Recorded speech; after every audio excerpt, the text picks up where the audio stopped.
বিদেশের গণ্ডি পেরিয়ে এবার দেশের মাটিতেই চাষ হচ্ছে রসালো মিষ্টি আঙুর। আজকে চলে এসেছি একটি আঙুর বাগানে। এই আঙুর বাগানের কৃষক কিভাবে এই আঙুর চাষের পিছনে ঝুঁকলো এবং কিভাবে চাষ শুরু করলো এবং তার চাষের ফলন কেমন হয়েছে সবকিছু জানাবো আজকের এই প্রতিবেদনে। আঙ্গুর বিদেশি ফল হলেও দেশের মাটিতে চাষ হচ্ছে ব্যাপকভাবে। যে আশায় কৃষক আঙুর চাষে নেমেছে, কৃষকের সেই আশা পূরণ হচ্ছে, পাশাপাশি স্বাবলম্বী হচ্ছে, সেই সাথে মানুষজনের কর্মসংস্থান হচ্ছে। মনের স্বপ্ন থেকে আঙুর চাষে স্বাবলম্বী তেমনই একজন কৃষক জিয়াউর রহমান। পেয়ারা এবং মাল্টার বাগান তুলে দিয়ে লাগান আঙ্গুরের চারা। তবে সেই আঙুরের চারার জাত ভালো না হওয়ায় পড়েন লচে। তবুও হতাশ হননি। আঙুরের বাগানের সব গাছ কেটে দিয়ে ইউক্রেনের একুনু বাইকুনুর জাতের চারা লাগান তিনি। আর এই গাছ তাকে সফলতার মুখ দেখিয়েছে। ৪২% জমিতে আঙুর চাষে বাম্পার ফলন পেয়েছেন এই কৃষক। তার দাবি, প্রথমবার যদি লস না খেতাম তাহলে এবছর ৩ থেকে ৩.৫ লক্ষ টাকা লাভ হতো। বাগানের প্রতিটি থোকায় আঙুর পেকে গেছে, আর এই পাকা আঙুর বিক্রি করতে তার মোটেই বেগ পোহাতে হয় না। সম্পূর্ণ জমি থেকে বিক্রি হয়ে যাচ্ছে তার এই স্বাদে ভরা রসালো মিষ্টি আঙ্গুর।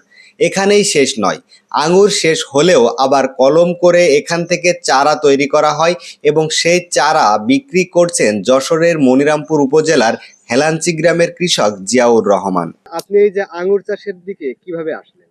আসলে আঙ্গুর চাষের দিকে আসলাম, আমার মনের থেকে একটা ছিল, স্বপ্ন ছিল যে আমি একটা ফলের বাগান করব।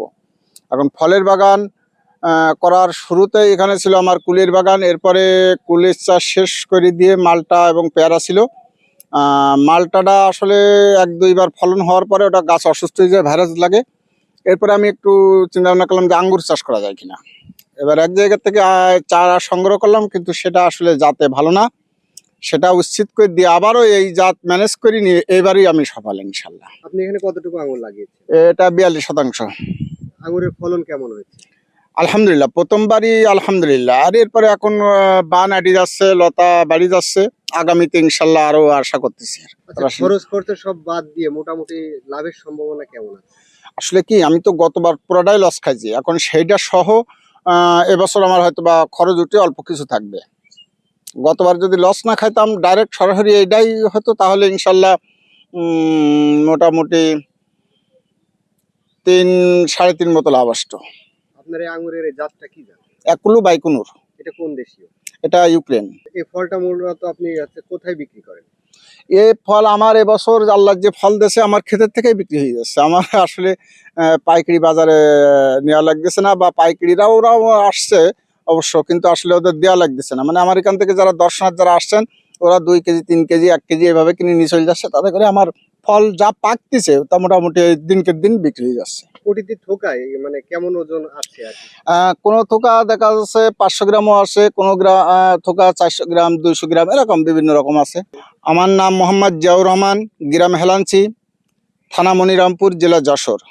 আচ্ছা, মোবাইল নাম্বার হলো 0172650474